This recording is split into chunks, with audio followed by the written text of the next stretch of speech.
Caldwell, using that microphone there, would you, for the court reporter and for the record, give us your name and your address, please? Bud Caldwell, 3305 Neal Road, Paradise. And Mr. Caldwell, what business are you in? Petroleum business. And would you explain a little bit about the nature of your business? The business I'm here about is Northgate Express, petroleum transport company. And we operate in interstate. We operate 8 trucks in California and 4 trucks in Nevada. Are those trucks in Nevada, are they sited in Nevada, or are they trucks that you truck into Nevada with? They're domiciled in Nevada, Okay. and there's 2 CARB compliant trucks there. Okay. How many trucks do you own and use in your business? 12. And are you CARB compliant, or, as I've seen signs on things, CARB safe? The California trucks are CARB compliant. Okay. How long have you been in business? I've been in business 43 years, and the company's been in business 93 years. Okay. The trucks, your trucks are in compliance. Were they bought new in compliance, or are they in compliance because of the filters that were installed? We bought 3 new ones this year, and we bought most of them new. A couple of them were late model used. Have you had any maintenance difficulties with any of your trucks because of any CARB requirement? Extremely. I have one truck that had 6 turbos and 460,000 miles. Previously, in our company, in 53 years, had 3 turbos go out over the road in that time. In And 53? I've had 18 turbos in the last 4 years. And in 53 years, you had 3? 3. Okay. That's as far back as I could check the maintenance records. Okay. An extremely high cost to add to your business costs, then. Oh, yes. There was 29 days of downtime on that one truck. Okay. You've had a lot of experience with CARB, even aside from your keeping in compliance. Would you explain that to us, please, concerning the Alliance? Oh, the Alliance for California Business. Yes. I had initially started opposing CARB with the California Trucking Association. And somewhere in the middle of the stream, California Trucking Association turned around and supported CARB, because the 3,000 plus power unit truckers said, let's get rid of you people and go on down the road and be happy. So I'm compliant and I'm angry. It goes against everything I've been raised to believe. It's just totally wrong. And so I put together a meeting in Chico of truckers and farmers and everybody that were affected by this regulation. So we packed the house, and we had people out the door and in adjoining rooms and on the steps, and CARB was there, and they seemed to be listening, but they weren't.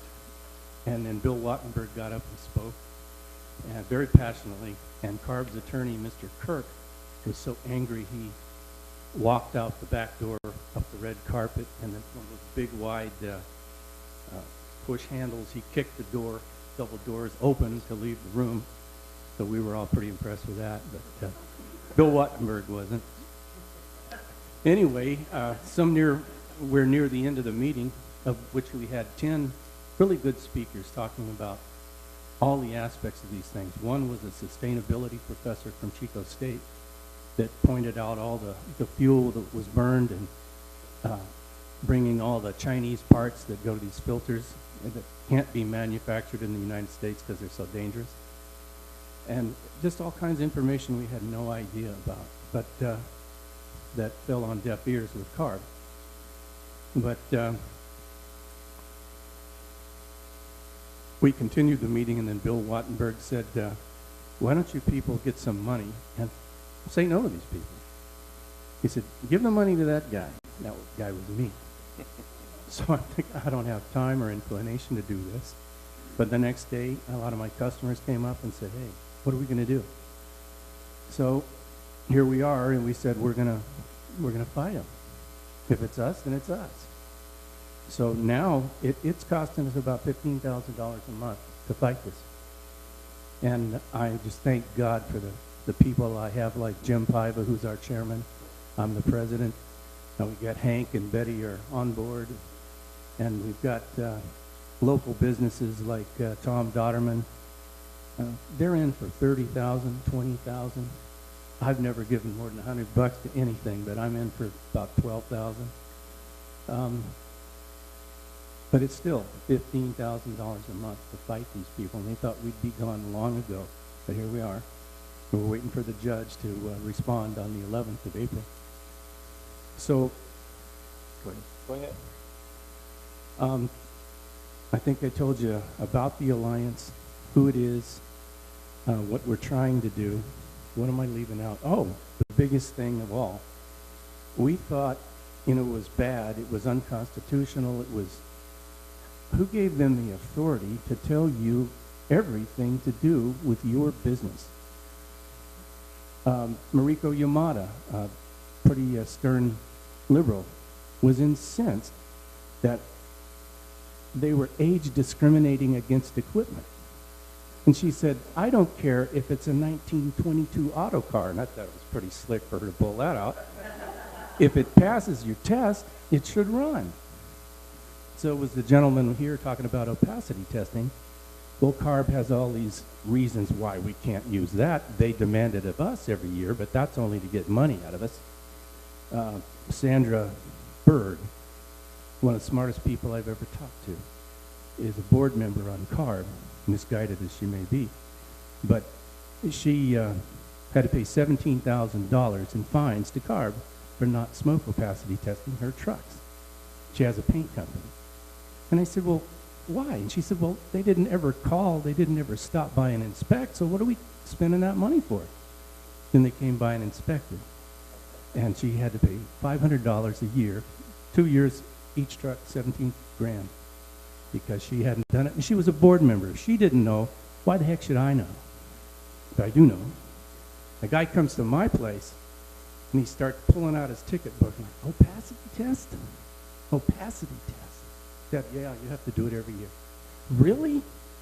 And I let him get the ticket all done and all.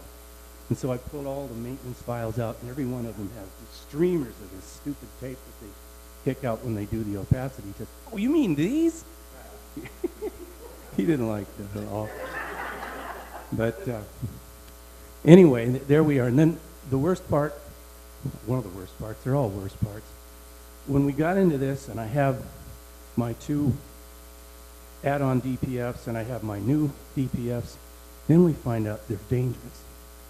Now, all we haul is petroleum products, gas and diesel, jet fuel, and there's a switch on the newer ones where you can turn it off. Well, that's wonderful. But they don't really always turn off, and you're talking up to 2,000 degrees, maybe a little higher. You got a torch underneath there. So, I mean, I can't remember my middle name half the time. How are my drivers expected to remember that? Anyway, as we put together all these fire pictures, I get more and more angry because these things have got to be taken off.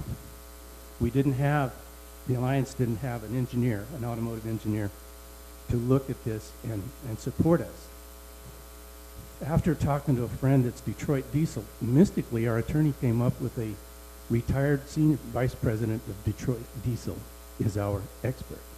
That man was part of putting the thing together. He didn't like the fact that we were against it because he said, if somebody wants to be green and they want to have that device, let them put it on. And we said, no, it's not an option. You will put it on, both state and federal. He said, oh no, that's wrong. These were never safety tested. They were never longevity tested. I can tell you why they don't work. So here we have it. He's our guy, and the judge knows he's our guy. So I think we've covered all the bases to hand him. Now, In your case, and the case you're referring to is the one that was filed in the state court Yes. in Glenn County, the Superior Court.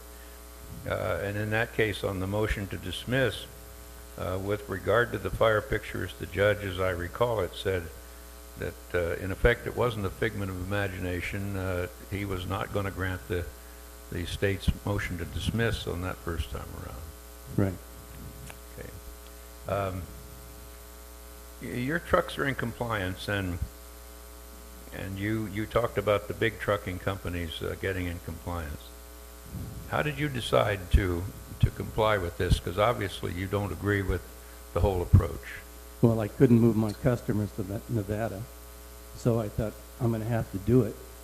I mean, it's stupid to have that much involved in new equipment. My mentor is rolling over in his grave. You know, what an idiot. What are you doing that for? Like the last guy, a water truck, for crying out loud. You're going to have a brand new truck for a water truck? He'll never wear that thing out, except for the DPF will wear itself out. You mentioned to me when we were talking that if you were just starting out, you couldn't afford to. No, that was one of the things that really made me the angriest. Was my wife and I started with a 61 Diamond T in 1970, and we couldn't do that today. You know, I kind of look at myself as I've been really lucky, and it's kind of the American dream that you can. My boss was a Jewish first American, and I'm a Methodist, and everybody still thinks he's my dad. And his name is Puritz, and my name's Caldwell. I mean, I don't know, you know how those things work. I go, well, how'd you get all that authority? And I said, well, we had a father-son relationship, and we really did, and we butted heads, and we were mad and hell at each other all the time. But he's the most honest man I ever knew.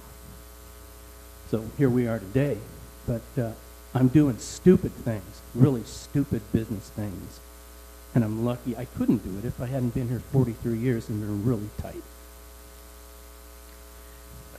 I'm just going to ask you, in view of your business experience and your experience with the association now, you're obviously more expert than most in the way CARB operates and how it applies. What's your impression of CARB's goal and its methods of reaching the goal? Unfortunately, I think they are not in the real world. They don't care about anybody's livelihood. When they talk about the deaths that are happening all up and down the corridor, look at the studies. When you lose your job, that's when you have a chance of having a heart attack and a stroke. You're putting all these people out of work. Guys that have worked and been producers all their lives, now they're 65, 75, and CARB's going to declare their equipment valueless, and they can't sell it, they can't retire. Well, now they're going to be on the dole for the first time in their lives. And what's that going to do to their health? And the PM 2.5, they say along the corridors. Well, some news channel or news station did a study, and well, what do you know? That's where the meth users are. That's where the low rent districts are. It has nothing to do with PM 2.5, as somebody like Dr. Instrom says.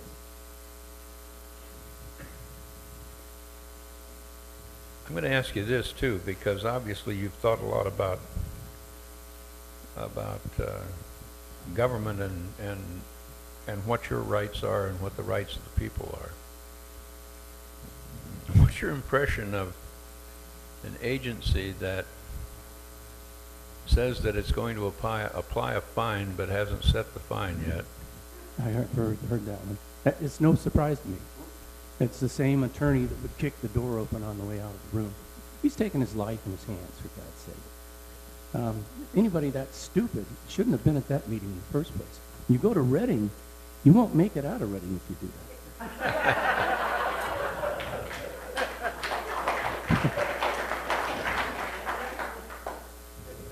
Mr. Chairman and Mr. Hearing Officer, that's all the questions I have, Mr. Caldwell. If anybody has questions. But if I might, Kurt Oliver's been to Reading, and he bid a hasty retreat. You're right. Back, I think it was November 13, one of my first meetings, I went down to the CARB Palace down there in Sacramento, and I'm sure you were there at that meeting as well as Betty was and several others. There was a gentleman, there was some 135 people got up and spoke 3 minutes at a time. Right. And there was some really heartfelt testimony brought forward. One individual came forward, he said he was 55 years old. He had always wanted a business of his own. And so he bought a truck, I think it was, if I remember correctly, it was a 2007 truck. Then CARB, a year or so later, changed the rules on him, so he had to upgrade to an 09 truck. And the reason he was there that particular day was that the 09 truck had to come off the highway. And he was speaking about having his own business, and also that he and his wife were able to, at 55, to buy their first home. His wife had a home of her own. So he was telling the board, he said, you talk about how these diesel particulates are supposed to be harming people. He said, what about the stress that you put my wife and I under, losing our truck, losing our business, and losing our home? So the gentleman went through, and of course all of us, there's some 400 of us in the room. We all clapped, and he went back and sat down. Then the board, the CARB board, started speaking individually, and then one of the CARB members, an individual named Hector De La Torre, spoke. You knew where I'm going, don't you? And Hector De La Torre spoke, and he went through his comments. And when he finished his comments, he said, and I also want to bring this point forward too. He said, to the gentleman that's losing his business and his house, you should have planned better. Yeah. And folks, I can tell you, that's exactly, listen, there's people in the room. Bud was there. Yeah. And it was 400 people, but just like 400 people took a gut punch. You ought to heard the ooh out of all of us as we talked. That is the attitude of the CARB board and what goes on. And is that correct? Exactly. So Hector puts out a gym at every meeting.